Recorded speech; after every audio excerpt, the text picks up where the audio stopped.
Good afternoon students. So हम regression chapter के practical questions कर रहे थे।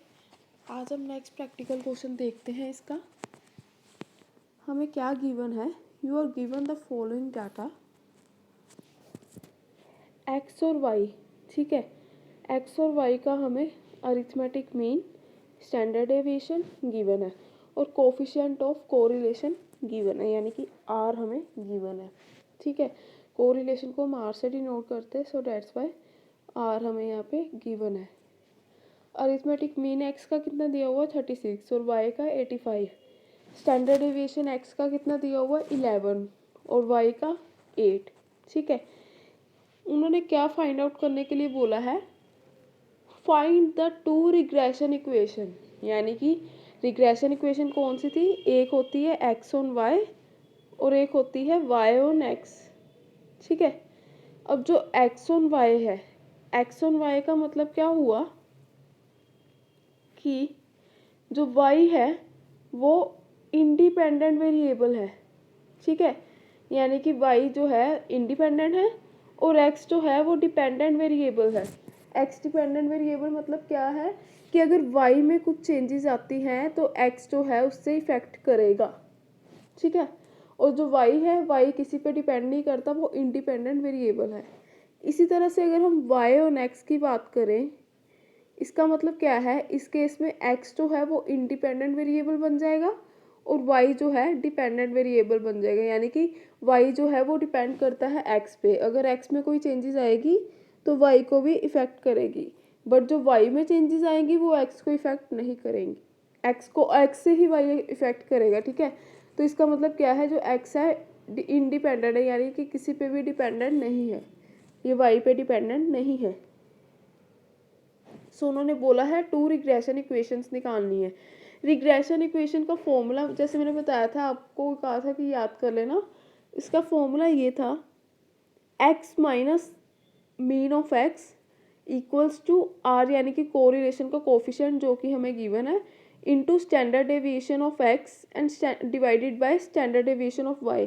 यहाँ पे x ऊपर क्यों लिया और y नीचे क्यों लिया, क्योंकि यहाँ पे लिखा है x ऑन y।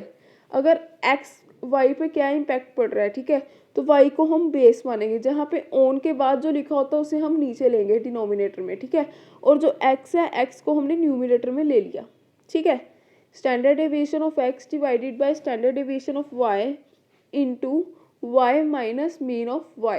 ठीक है, अब x और y निकाला तो इसलिए यहाँ पे x आ गया, y पे निकालना है तो y इधर आ गया। ठीक है, अब इस फॉर्मूले में हम क्या करेंगे, वैल्यूज जो है वो फिल कर देंगे। हमें मीन गिवन है, ये देखिएगा 36 मीन हमें गिवन है और कोरिलेशन भी हमें 0.66 गिवन है। इसके बाद स्टैंडर्ड डेविएशन ऑफ x भी गिवन है, स्टैंडर्ड डेविएशन ऑफ y भी गिवन है, अरिथमेटिक मीन भी गिवन है y का। ठीक है, अब x माइनस मीन हमें गिवन है कितना 36, x माइनस 36 आ गए, कोरिलेशन 0.66 है, यहाँ पे लिख दिया। स्टैंडर्ड डेविएशन ऑफ x कितना है, ये है 11 लिख दिया, और इधर है y का 8, 11/8 इंटू वाई माइनस वाई बार मतलब क्या है, अरिथमेटिक मीन ऑफ y। ये हमें गिवन है 85, y माइनस 85 कर दिया। ठीक है, जब हम इसे सॉल्व करेंगे तो हमारे पास क्या इक्वेशन बनती है, ये इक्वेशन बन गई हमारे पास। ठीक है, x equals to -41.1375 plus 0.9075y। ठीक है, ये हमारी आ गई regression equation of y on x on y। अब हमने निकालना है regression equation of y on x। अब y ऑन x का मतलब क्या है कि जो x है, x इंडिपेंडेंट वेरिएबल है और जो y है y डिपेंडेंट वेरिएबल है। ठीक है, तो y ऑन x है, इसका मतलब क्या है, y ऊपर आ जाएगा और x नीचे आ जाएगा स्टैंडर्ड डेविएशन के केस में। ठीक है, standard deviation of y divided by standard deviation of x। अब y क्या है, डिपेंडेंट, तो y इधर आ जाएगा, यहाँ पे y बार आएगा। ठीक है, यानी कि अरिथमेटिक मीन ऑफ y, और इधर x आ जाएगा। ठीक है, तो फॉर्मूला क्या बना हमारा, y minus arithmetic mean of y equals to r into standard deviation of x divided by standard deviation of R into standard deviation of Y divided by standard deviation of X into X minus arithmetic mean of X. तो इसमें हम values fill करेंगे। हमारे पास Y mean कितना given है यहाँ पे 85, ठीक है। तो स्टैंडर्ड डेविएशन ऑफ वाई भी हमें गिवन है, कितना गिवन है 8, और एक्स कितना है 11, ठीक है।